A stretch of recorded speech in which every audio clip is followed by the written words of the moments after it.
Let's cut the noise. Not every smile is a sign of kindness. Not every sign here for you means safety. You think you know who's got your back? Think again. The most dangerous people aren't the loud enemies screaming in your face. They're the silent actors sitting right next to you at dinner. They're laughing at your jokes. They're nodding at your dreams. They're even crying at your pain. But here's what'll blow your mind. They wear the mask of closeness so well, you'd swear they're family. They mirror you, charm you, even save you when you're drowning. But not for your sake. Never for your sake. They're playing chess while you're playing checkers, and you don't even know the game started. This isn't about fear. This is about waking up. Because the real game isn't played with weapons or fists or screaming matches. It's played with emotions, with trust, with your own desperate need to be understood. And right now, someone in your circle is reading you like a book while you're still trying to figure out the cover. You're about to learn something that'll change how you see every relationship in your life, every friendship, every romance, every family dinner. Because once you see the patterns, you can't unsee them. Once you understand the game, you'll never be played again. But first, let me ask you something. How many times have you been burned by someone you trusted completely? How many times have you said, I never saw it coming, when someone close to you revealed their true colors? If you're like most people, it's happened more than once. And each time you probably blamed yourself. I should have seen the signs. I was too trusting. I'm so stupid. Wrong. You weren't stupid. You were just untrained. Nobody taught you how to spot the wolves in sheep's clothing. Nobody taught you that the most dangerous predators don't look like monsters. They look like saviors. So here's what we're going to do. I'm going to show you the playbook. The exact strategies these emotional vampires use to gain power over you without you even noticing. I'm going to teach you their language, their tactics, their entire psychological warfare manual. And by the end of this, you'll be able to spot them from a mile away. Because knowledge isn't just power. Knowledge is protection. And protection is freedom. Fake allies don't just appear out of nowhere. They study you first. They watch how you move, how you talk, what makes you laugh, what makes you vulnerable. Then they become your mirror. You like coffee? Suddenly, they're a coffee enthusiast. You're into fitness? They're asking about your workout routine. You mention your childhood trauma? They've got similar wounds that need healing. This isn't coincidence. This is strategy. They're building what psychologists call artificial intimacy. They're creating the illusion that you're soulmates, that you understand each other on a deep level. But here's the twist. They don't actually care about connection. They care about access. Think about it. How do you gain someone's trust? You become like them. How do you become essential to someone? You make them feel understood. How do you get someone to lower their guard? You show them your own vulnerabilities first. But here's where it gets really dark. They don't take power from you directly. That would be too obvious. Instead, you give it to them, piece by piece, like feeding coins into a slot machine. Every secret you share is a coin. Every vulnerability you reveal is a coin. Every time you lean on them for support, that's another coin in their machine. And just like a casino, the house always wins. Their power is built on one foundation: your openness. Your beautiful, naive, trusting openness. You think being open is a strength, and it can be. But with the wrong people, it's like handing a loaded gun to someone who's been planning to shoot you. You want to know the scariest part? You actually feel grateful to them. You feel lucky to have found someone who gets you. Someone who's always there. Someone who seems to care about your problems more than you do. You're walking around thinking you hit the friendship jackpot, while they're calculating exactly how much emotional debt you owe them. Because make no mistake, in their mind, you owe them. For every late-night phone call they answered, for every shoulder they provided to cry on, for every time they saved you from your own bad decisions, they're keeping a ledger, and eventually, they're going to collect. But you won't see it coming. Because real betrayal doesn't announce itself with dramatic music and evil laughter. Real betrayal whispers. It tiptoes. It comes wearing the face of someone you trust. Let me paint you a picture. You're going through a rough patch. Maybe a breakup, maybe work stress, maybe family drama, and there they are.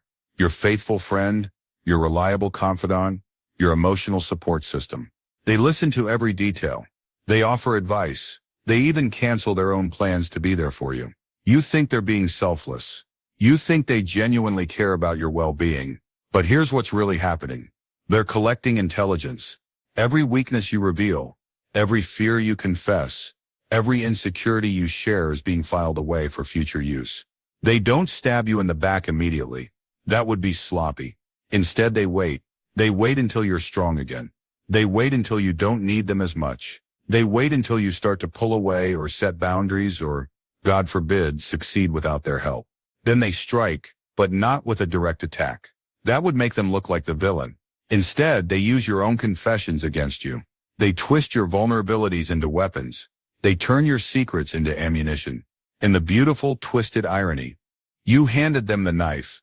You showed them exactly where to cut. You drew them a map to your most sensitive spots, and then wondered why it hurt so much when they found them. Their greatest weapon isn't manipulation. It's not even deception. Their greatest weapon is seeming harmless. It's being the last person anyone would suspect. It's being so helpful, so caring, so invested in your success that questioning their motives feels like paranoia. But paranoia isn't always wrong. Sometimes the person who's a little too interested in your business really is planning something. Sometimes the friend who never says no to helping you really does have an agenda. Sometimes the person who seems too good to be true really is. Here's a truth that'll sting Midas.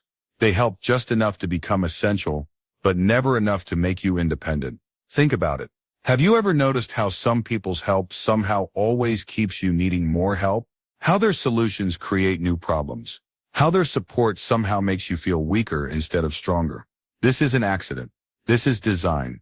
They don't want to solve your problems. They want to manage them. They don't want you healed. They want you grateful. They don't want you strong. They want you dependent. It's like being addicted to a drug that's slowly poisoning you. But the dealer keeps telling you it's medicine.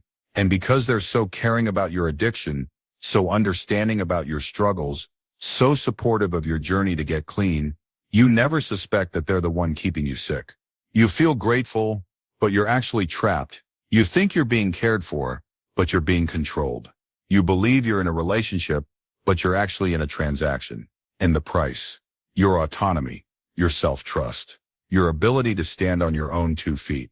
They've made themselves so essential to your emotional stability that the thought of losing them feels like death, which is exactly where they want you. Because a person who can't survive without you will never leave you. A person who depends on you for their emotional well-being will tolerate almost anything from you. A person who believes you're their savior will forgive you for being their poison.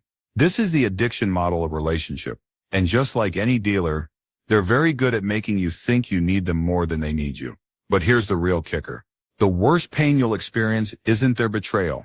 It's the moment you realize you built the trap yourself. The moment you understand that every red flag you ignored, every boundary you didn't set, every warning sign you explained away, you ignored your gut when it whispered something's off.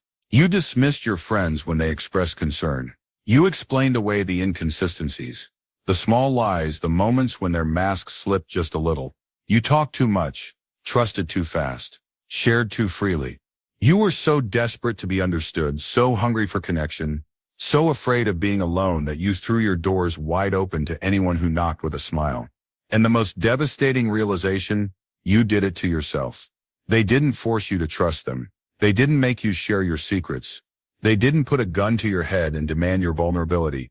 They just showed up at the right time, said the right words, and you did the rest. This is why betrayal cuts so deep. It's not just about what they did to you. It's about what you allowed to happen. It's about how you participated in your own downfall.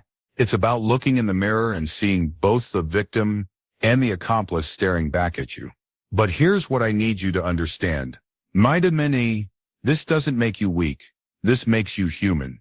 Every person who's ever been manipulated has fallen for the same basic tricks. The desire to be understood. The need to be supported. The hope that someone finally gets you. These aren't character flaws. These are human needs. The problem isn't that you had them. The problem is that you didn't know how to protect them. Now let's talk about a specific type of predator. The one who's hardest to spot because they're so damn nice. I'm talking about the person who never says no. The one who's always available. The one who seems perfect in every way. Your alarm bells should be screaming. Nobody, and I mean nobody, gives endlessly without a reason. Nobody sacrifices their own needs constantly without expecting something in return. Nobody is that selfless, that available, that perfect. If someone seems too good to be true, they probably are. If you can't figure out what they're getting from the relationship, look closer. If their motives seem pure, dig deeper, because perfect people don't exist. Selfless people are rare, and people who are both perfect and selfless, they're either lying or they're setting you up for the world's most expensive bill. The nice guy who never has his own opinions, but always agrees with yours, he's studying you. The friend who's always free when you need them, but never seems to need anything themselves, they're building credit for future withdrawals. The partner who's so understanding about all your flaws, they're cataloging them. Real people have boundaries. Real people have bad days. Real people occasionally disappoint you, disagree with you, or have their own problems that take priority. If someone in your life seems immune to human limitations, you're not dealing with a saint. You're dealing with someone who's playing a very long game, and here's the most dangerous part about these fake saints. They make you feel guilty for questioning them. How can you doubt someone who's been so good to you? How can you be suspicious of someone who's never asked for anything? How can you question the motives of someone who's been nothing but supportive? Easy. By remembering that the best con artists are the ones you never suspect. Now that you understand the problem, let's talk about the solution. Because once you know how the game is played, you can stop being a piece on someone else's board. First, you need to understand that every reaction is a move in their game. Every time you get angry, defensive, or emotional, you're playing by their rules. And their rules are designed for you to lose. When they push your buttons, they're not trying to hurt you. They're trying to control you. When they make you angry, they've achieved their goal. When they make you explain yourself, they've won the round. Anger makes you look guilty. Explaining makes you look weak. Defending yourself emotionally gives them exactly what they want. Vitamin power over your emotional state. So what's the alternative? Strategic silence. Silence is the one move they can't counter. Silence can't be twisted or used against you. Silence forces them to show their hand. Silence makes them uncomfortable because it means they're losing control of the narrative. When someone tries to provoke you, don't take the bait. When someone tries to make you defend yourself, don't play their game. When someone tries to push you into an emotional reaction, stay calm. Not because you're weak, because you're strategic. Remember, the person who stays calm in a conflict often appears more credible. The person who doesn't react emotionally often seems more trustworthy. The person who refuses to engage in drama often wins by default. This doesn't mean becoming a robot. This means choosing your battles wisely and fighting them on your terms, not theirs. Here's another crucial lesson. Don't fight on their battlefield. When someone attacks your reputation, your character, or your integrity, your instinct is to defend yourself, to explain your side, to prove them wrong. When you defend yourself emotionally, you lose frame. You look reactive. You look guilty. You look like someone who has something to hide. Instead, let your actions defend you. Let your character speak for itself. Let the people who know you draw their own conclusions. Don't respond to rumors. Don't justify yourself to people who've already made up their minds. Don't waste energy explaining yourself to people who are determined to misunderstand you.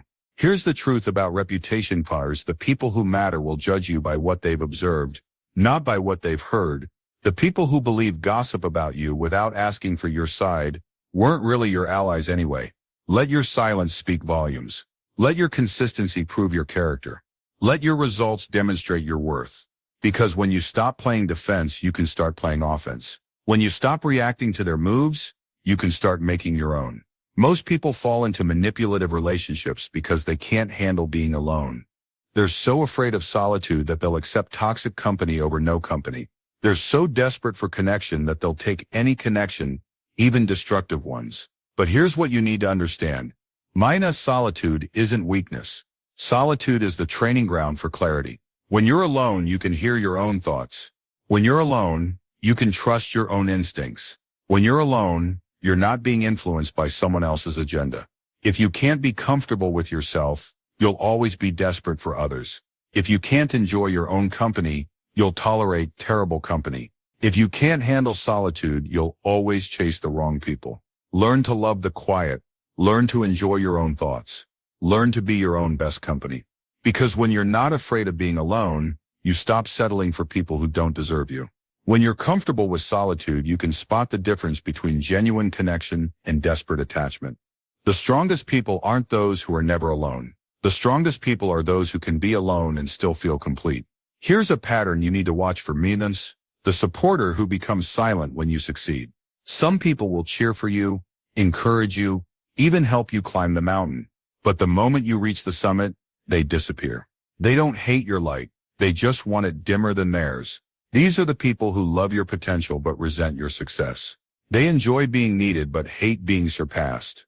They want to be the hero of your story, not the supporting character in your triumph. You'll know them by their silence. When you get promoted, they forget to congratulate you. When you achieve a goal, they're suddenly busy. When you're struggling, they're the first to offer help. When you're winning, they're nowhere to be found. This isn't jealousy in the traditional sense. This is something more subtle and more dangerous. This is the person who's invested in your struggle because your struggle makes them feel important. They don't want you to fail completely. That would make them look bad, but they don't want you to succeed completely either. That would make them feel small. So they keep you in the middle, struggling enough to need them, but not successful enough to outgrow them. Watch for these people. When you start winning in life, they'll reveal themselves, not through dramatic confrontations, but through subtle withdrawal, through diminished enthusiasm, through convenient unavailability. And when you notice this pattern, don't take it personally. It's not about you. It's about their own insecurities, their own fears, their own limitations. But also don't ignore it, because these people will try to sabotage your success in small ways. They'll plant seeds of doubt. They'll remind you of past failures. They'll suggest that you're moving too fast or getting too big for your britches. Recognize this for what it is: their attempt to pull you back down to a level where they feel comfortable. Let's talk about weaponized help. Some people don't give advice. They conduct surveillance. They don't offer support. They establish control. They don't lift you up to see you fly. They lift you up so you'll owe them. This is help with strings attached. This is benevolence as a business model. This is kindness as an investment strategy. They'll insert themselves into your problems not to solve them, but to make themselves essential to the solution. They'll offer help not because they care about your well-being, but because they want leverage over your future decisions. And if they can't control you directly, they'll try to control how others see you. They'll become the narrator of your story. They'll tell people about your struggles, your mistakes, your vulnerabilities, all under the guise of concern. Of course, I'm worried about Sarah. She's been making some questionable decisions lately. I'm concerned about Mike. He's not handling stress well. I think Lisa might be in over her head with this new opportunity. They're not sharing out of genuine concern. They're sharing to position themselves as the stable, reliable, wise one in comparison to your messy, chaotic, questionable life. They want to be seen as your voice of reason, your steady influence, your good friend who's trying to help you see clearly. But what they're really doing is undermining your reputation while building their own. They're making themselves look good by making you look unstable. This is reputation management through association. They elevate themselves by positioning you as someone who needs their guidance, their stability, their wisdom. So how do you protect yourself from these psychological manipulators?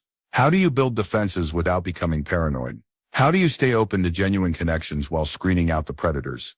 It starts with boundaries. Not walls minus boundaries. Walls keep everyone out. Boundaries let the right people in while keeping the wrong people at a safe distance. Not everyone deserves access to your inner world.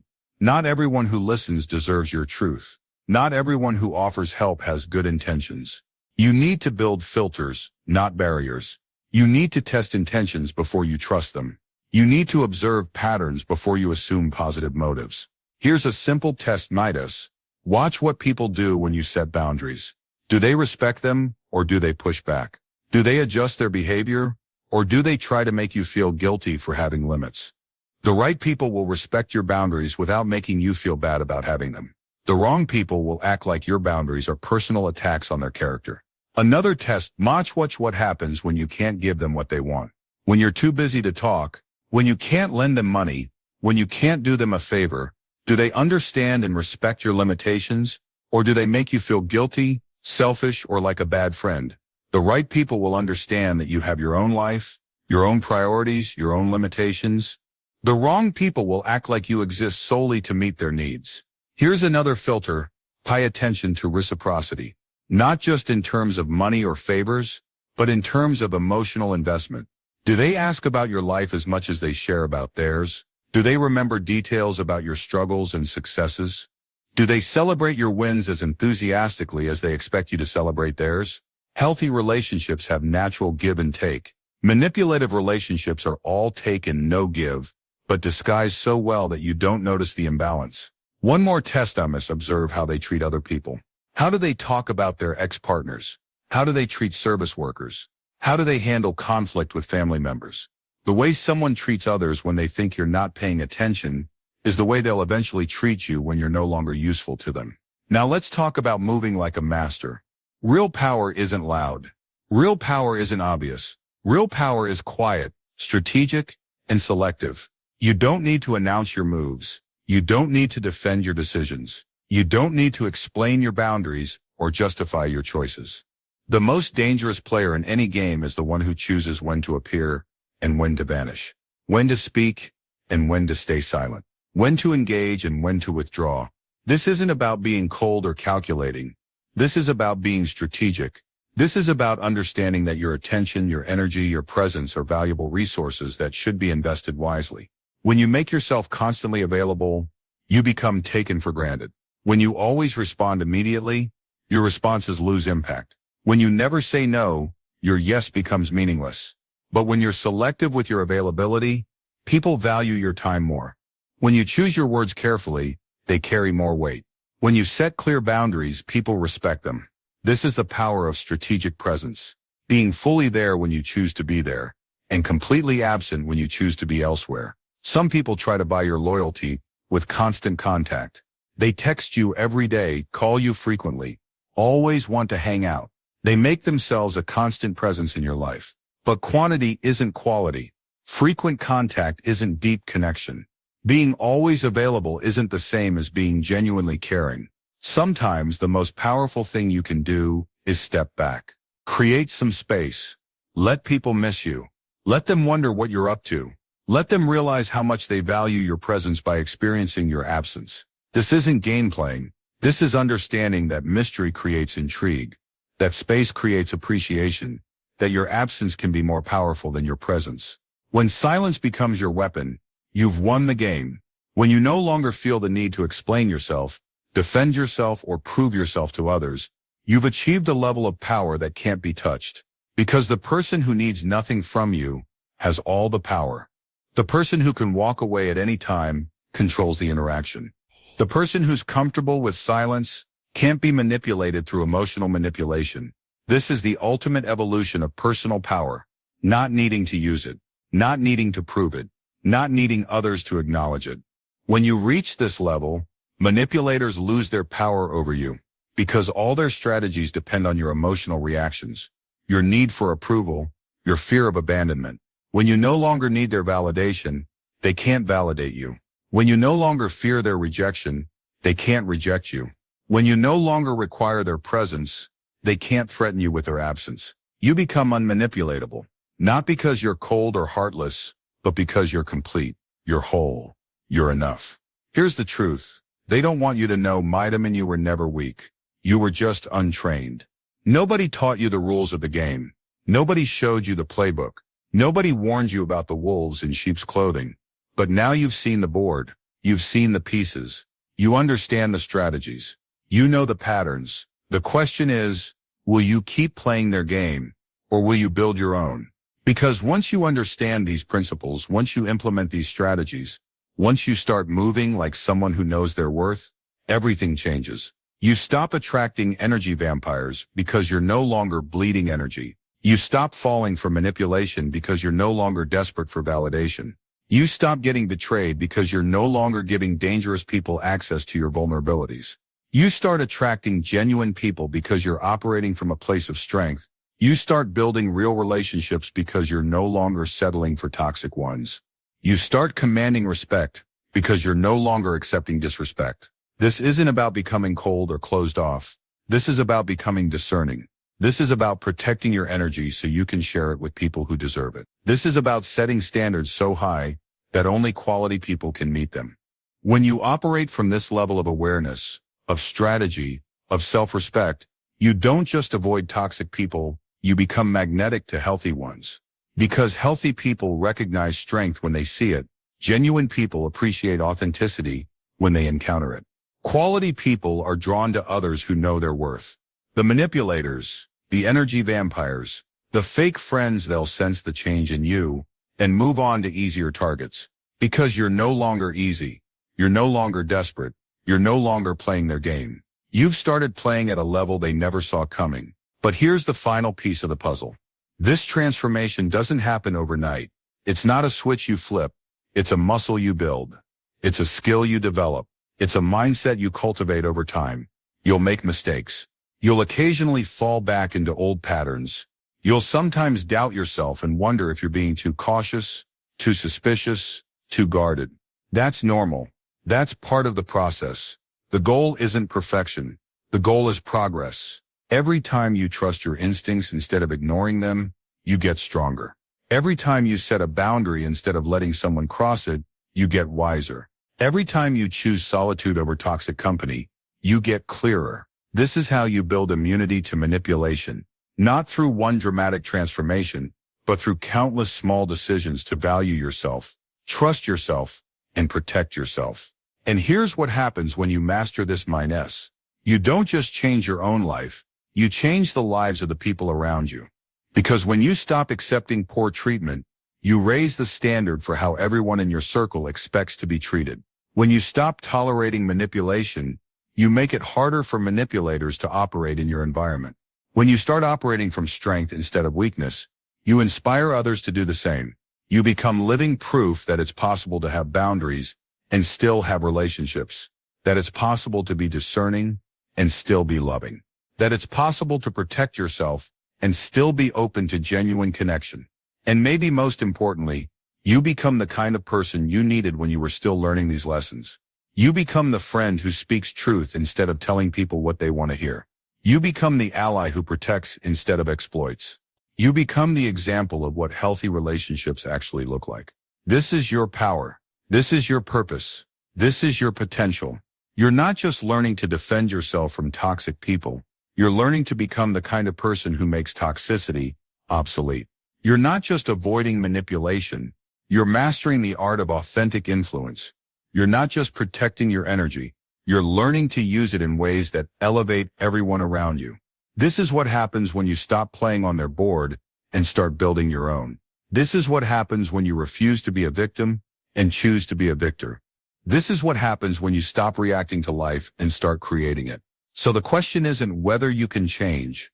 The question is whether you will. Because the knowledge is yours now.